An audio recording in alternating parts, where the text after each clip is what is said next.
Hello, I got new things going on today.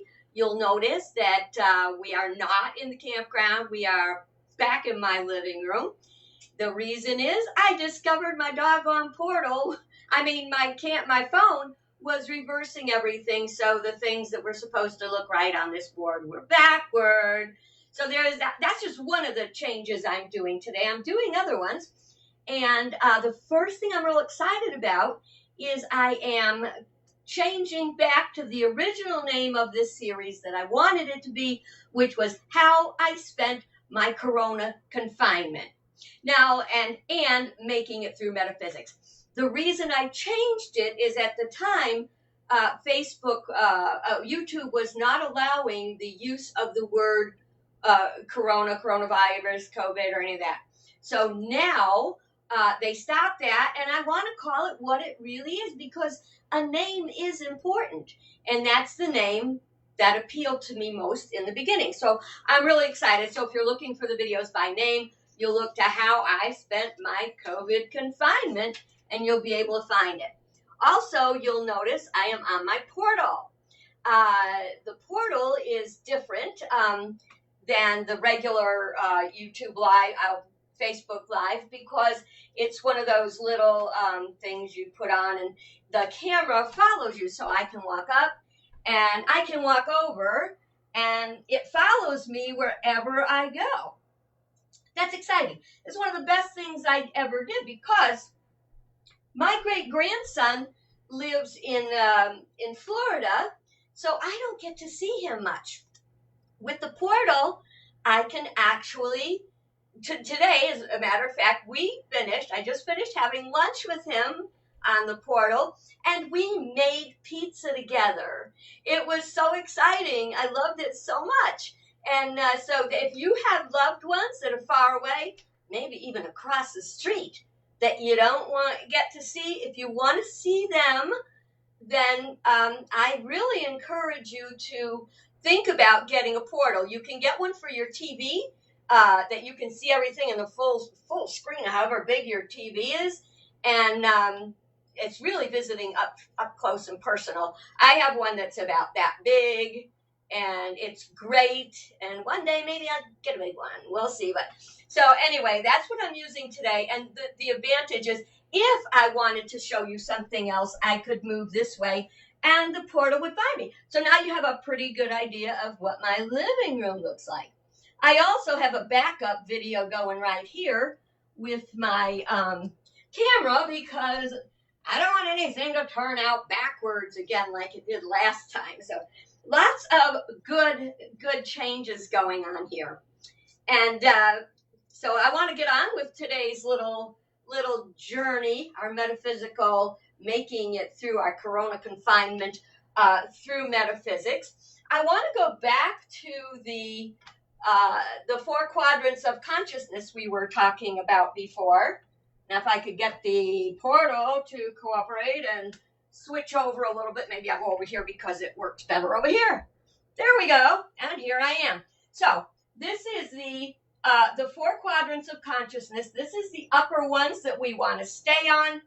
This is the lower ones that we are working on transforming. Are they bad or evil? No, they are just the part of us that we want to rise above. You know the story about Adam and Eve? If we were to kind of like relate it to this would be like paradise, and this would be like earth. So this is when Adam and Eve got booted out of paradise. They got booted out because they thought they could be as smart as God. Now, I don't know if you ever tried to be as smart as God, or thought you were as smart as God, or if you thought you could use prayer to change God. You probably found out you were pretty wrong. So we want to come and transform this part of us to lift it up here to higher consciousness. Now, I was thinking about this today, and I thought, wow, you know what? This really relates to the hero's journey. Remember when we first started our adventure? And we started off with the hero's journey, and I wrote it down so we'd have a copy of it here. And so if we took this piece on the hero's journey, which talks about being called to the adventure. Now you think, I don't like this adventure. I would not choose to go on this adventure, but we have desires in our life calling us to go and to do and to be. And that's kind of like what this is. We are called. Charles Fillmore, co-founder of Unity, said, desire is the onward impulse of the ever-evolving soul. And that's our journey of spiritual evolution. We're called to, by our desire, which the word desire, if you break it apart, is of the Father. So through our desire, we go from the known with our teachers that we may or may not like and our helpers, and we go down into the unknown, which is the earthly realm. We learn this symbol is for transformation. It's called death and rebirth. And then we come up and go, aha, I got it. And we come all the way up and bring the lesson we learned. This is all about lessons. Our life, as with Adam and Eve, their job was to work their way back.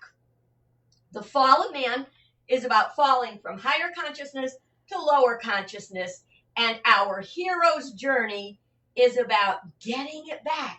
And every time we grow, we help others. You know, I would not doubt one bit something I've said in the past few days has not hopefully struck a aha with one of you. Say, oh, I didn't think about that. And then you might tell a friend about it and say, guess what I found out? I found about the hero's journey, and I think there's a point to it. I think we are on a hero's journey. So let's take our new steps there. In my prayer time this morning, I was thinking about we're kind of like in a spiritual timeout. They didn't use the words timeout when I was young. They called it being sent to the corner. You would have to sit in the corner. As a matter of fact, Norman Rockwell did a beautiful little one of his wonderful covers of Life magazine, and it was called In Disgrace. And it had a little girl sitting on her little chair holding her little teddy, and she was in the corner. Why did her mother or father put her in the corner? What would they usually say? You sit there and you think about what you did. Okay. So I have been punished, maybe not in the corner, but I have had to go to my room. And what I found out is that when I would go to my room or wherever my mother didn't let me go outside and play, I went to pout somewhere. But did we really think about what we did wrong? Or did we think about, my mother is so unfair, my mother is so mean, my father's terrible, my father doesn't love me? You know, we thought of all these thoughts, which were nothing to do with our purpose was supposed to be, think about how you got here. So guess what? We're kind of in timeout, aren't we? So right now we're in our room. We've been sent to our room by our Father. Does that mean God is punishing us? No. It means the universe is giving us a chance. You know, everything in the world is cause and effect. What a wonderful time to be able. It's like a retreat. Think of it not as a confinement, but a retreat. An opportunity to think about your life, what's working, what's not working. As we go through this experience, I'm going to talk more about the law of cause and effect, and you're going to learn in this time to be able to identify real causes. And when we start to think about real causes and effects, then we no longer have to blame. We don't have to blame others, and we don't have to blame ourselves. It's a matter of, for example, fault. Is it your fault everything happened wrong in your life. I was married twice. Was it my fault? Maybe not. But I was a part of it. I was therefore a part of the cause. And each one of us every day we are part of the cause for whatever's going on in our lives. You may be stuck at home, or either the family's running rampant over you, or you're so lonely you think you could pull your hair out. It's up to you whether you choose to live in that presence. Do you feel like you're suffering? Do you feel like you're having to sacrifice? As we go on, we're going to talk more about the power of words. And today I would like to talk about the words suffer and sacrifice. In one of the scriptures, Jesus says, "Suffer the little children to come unto me." Well, when I read that at first, I thought, oh my God, Jesus wants kids to suffer. But the word suffer means let. It means allow. And you know that thing about what we resist persists? Sometimes we don't allow, we don't accept, we don't get through it because we have got so much negative energy about whatever's going on. If we try to take a breath, remember, can't think, take a breath and get regrounded and think about the word allow. I am allowing myself to move through whatever's coming. I'm going to move through it. I'm going to move through it with grace. I'm going to move through it, and I'm going to make the best of it. There's so many unlimited things we can do to make the best of it. Our Jazzercise, the owner of our Jazzercise Club, has started a group called, I forgot what she's called it. Something about what it means is separately we dance. We're dancing together even though we're social, I don't know, but it's about getting together. Sorry, Diane, if you watch this, but I follow the page and it keeps me excited. I'll be darned. She posts videos every day of how many push-ups she's doing. She's getting through it. She's going to come out way stronger. The word sacrifice means to make holy. You take something and you make it holy. We can take this time of perceived limitation and make it holy by sacrificing, giving up our bad attitudes. See down here? The word emotion means, think of it as energy in motion. Like you can be really calm, and also you get something happens that you don't like, someone annoys you.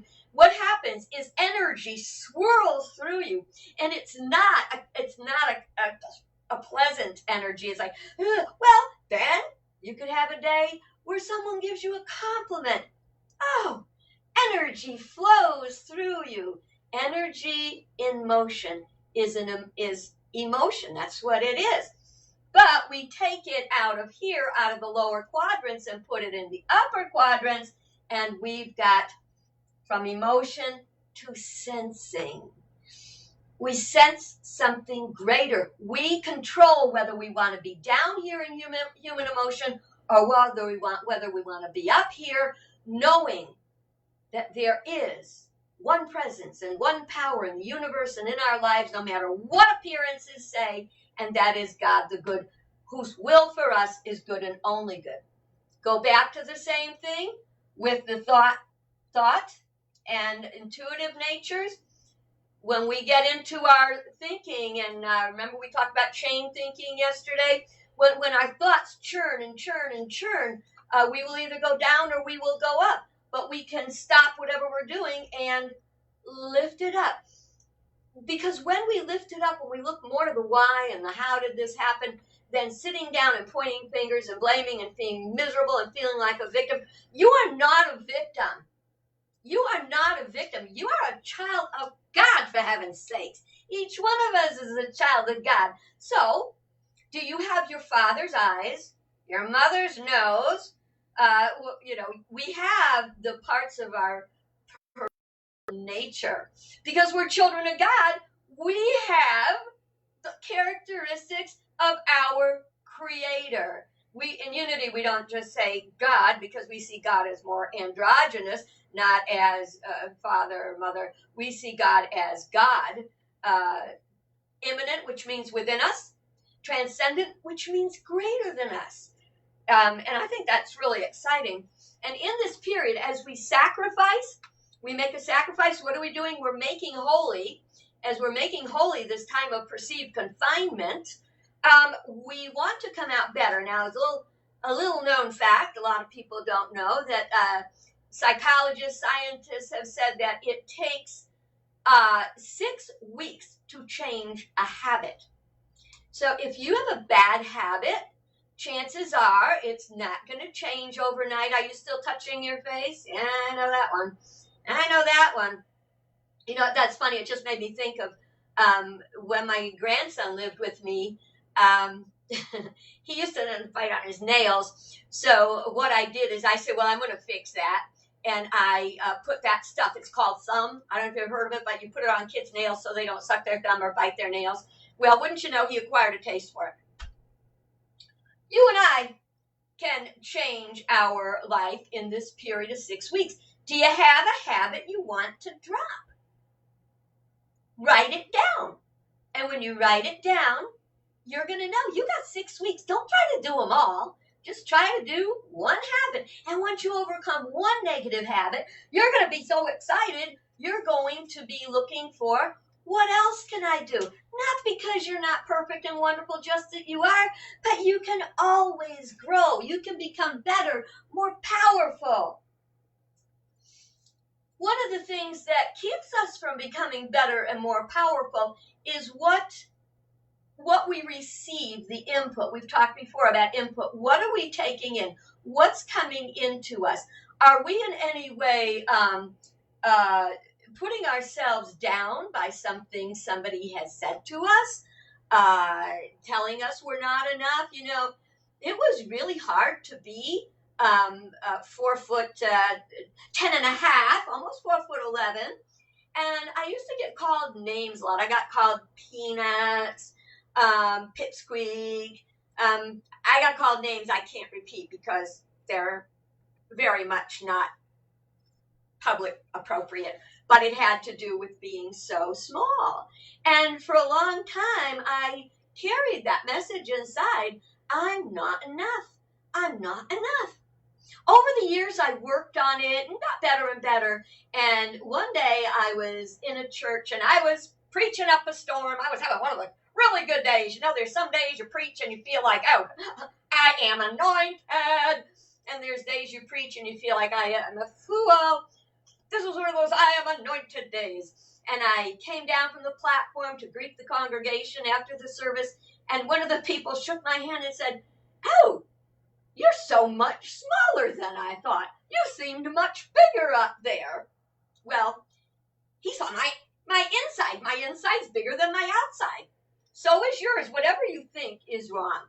Now, so we get a lot of bad information coming in from the news, from reports, from the internet, and feel that energy when you hear something negative. It's like, oh, you know, you want to get past that. You want to pick that up. Well, what you have to do is to learn to sort it out. You must be informed without being obsessed, number one. Number two, it's very important that you know what you're hearing is true, when it's not true, where it comes from. As I said the other day, I am really kind of surprised at how I thought a lot of people were more informed. And I'll have a discussion with somebody. I think, you didn't know that? I think I said about my son the other day when he said, oh my goodness, he said, it's come to this. It's come to this. And I thought, honey, it's been coming to this for a long time. Where have you been? But he said he didn't get the right news, or, you know, he's 50-ish, so he knows where to look for good news. So but I told him, and so now I talked to him last night, and it really came home and hit him right between the eyes, because one of his friends is currently in the hospital with coronavirus. So we're going to hold Sal in our prayers. As a matter of fact, right now, prayer is so powerful. I would like to ask you right now to take a moment with me and kind of close your eyes. And you don't have to know what Sal looks like to hold him in your thoughts. His brother Joe, who has been exposed through him. And we affirm for him and for all those who are suffering. Mighty currents of God's healing love flow through you now. You are whole. You are healed. You are strong. You are well. And let's go ahead and send that healing energy all around the planet, and affirming mighty currents of God's healing love flow to us now, flow through us now, every day, in every way. We are getting better. Thank you, God. Okay. Because of our situation, it is very stressful. Okay, I'm not going to lie. When I say be happy, be joyful, that that it's a lack of joy that causes viruses and things, because it lowers your immunity. It doesn't cause them. It causes them to, you to be affected by them. So what we want to know is that that we have to try to let go of that negative emotion, the negative emotion and the thoughts of fear and stuff. That's going to keep us down here. It's going to keep us trapped. This is like a wall. We want to wipe that wall away, and we want to be whole so that the energy flows all through us. One day, I was under a lot of stress, and I honestly, I don't remember what the stress was about right now, but I was standing at the kitchen counter. I think I was probably cooking. I did a lot of that. I still do. And I was doing whatever I was doing, and I had my robe on, and I felt a tug, tug, tug on my robe. And I was trying to do something, and I could say, okay, in a minute. But my daughter, who was about 3 or 4 at the time, kept tugging on my robe, and mommy. I'm sure if you're a mommy or a daddy, you know that one. Mommy. And I turned around, and I was going to yell at her. I'm busy, Dad. I tell you, I'm busy. And I looked at her, and her face was looking up at me.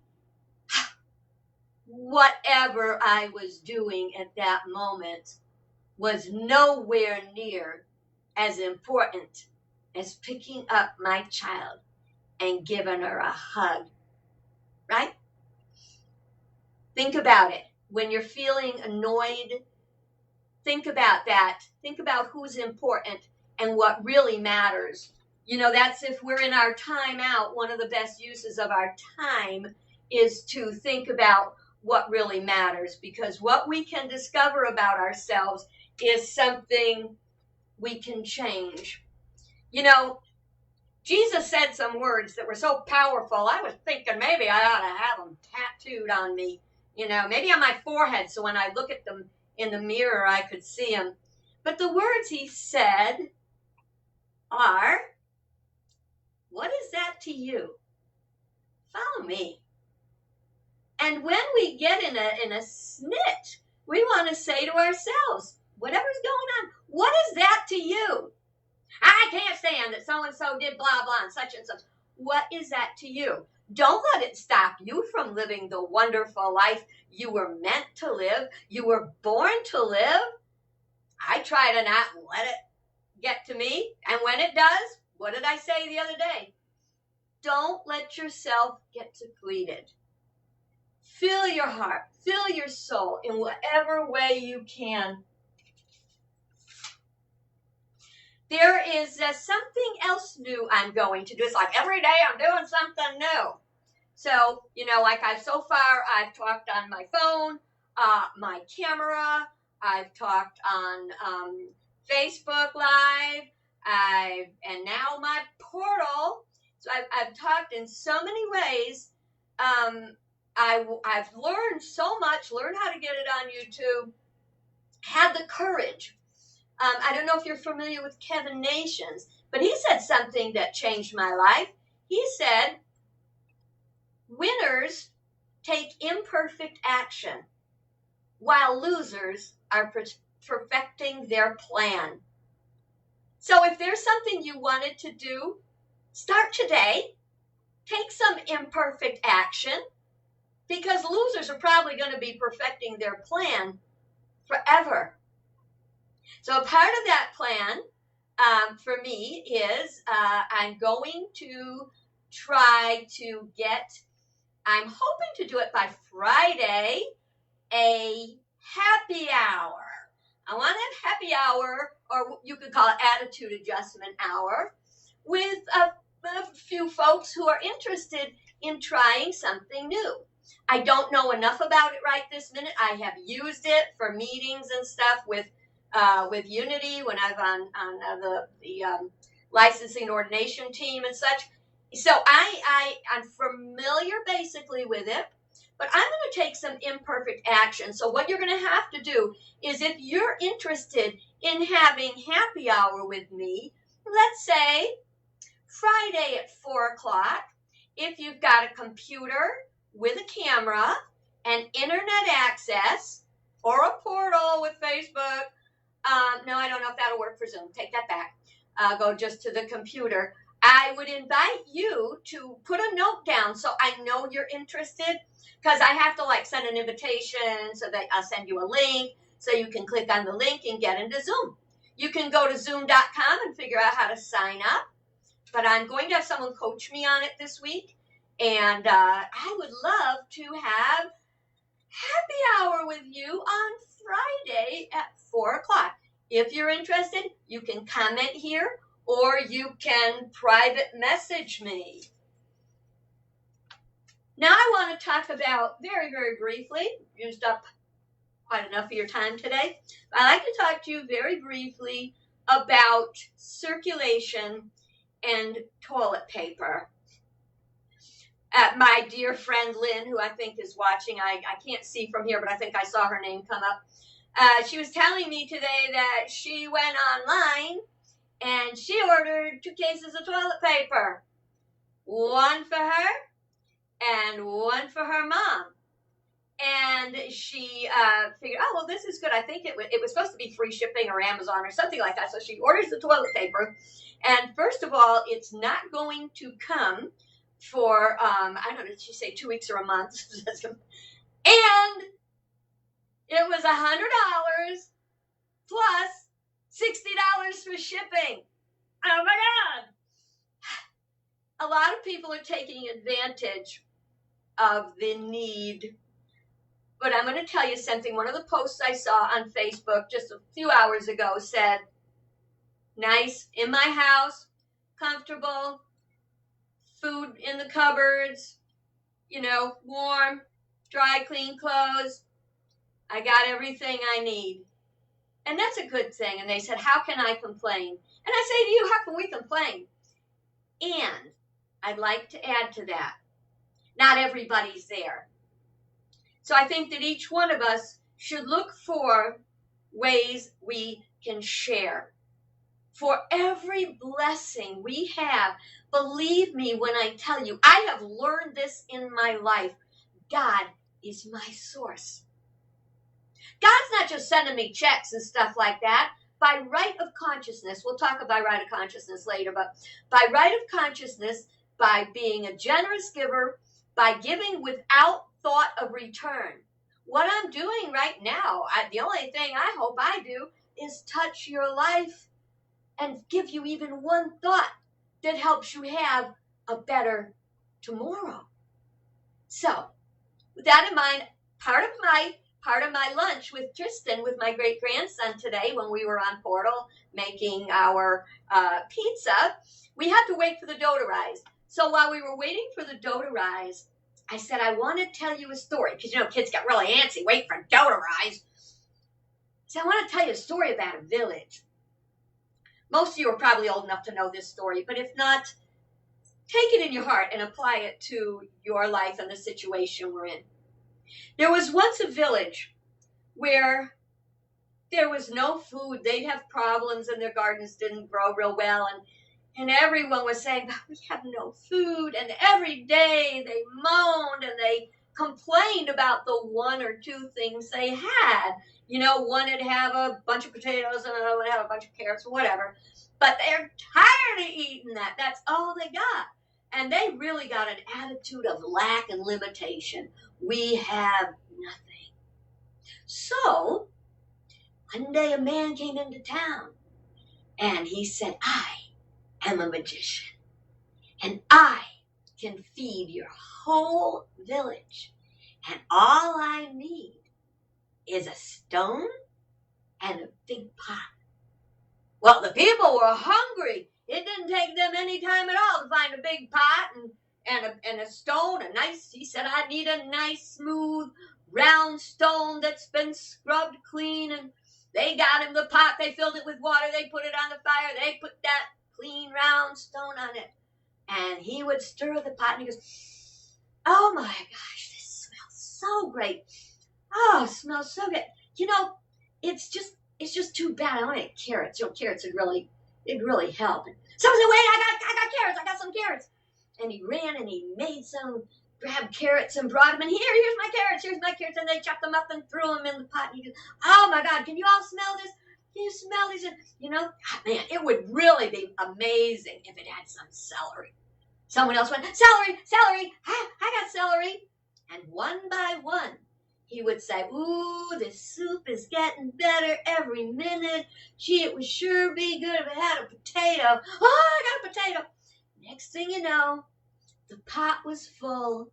It was simmering and bubbling, and all the aroma filled the village. And the villagers that didn't know about what was happening all came running, drooling. And someone said, boy, some bread would sure be good with this soup. And someone ran and said, I got some bread. And they brought the bread. And the whole village had stone soup.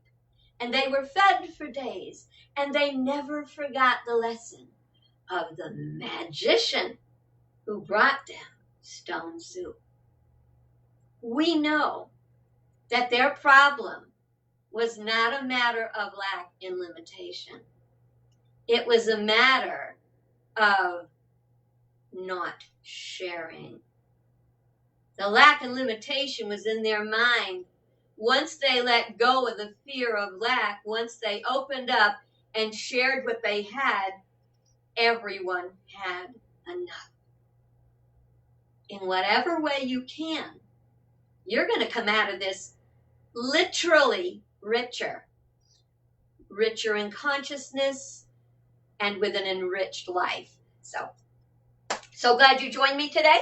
I so hope you will join me tomorrow and we will have another adventure in how we spent our Corona confinement, making it with metaphysics. Have a great day and God bless you. And Lord willing, my FaceTime Live came out okay. Talk to you tomorrow. Bye-bye.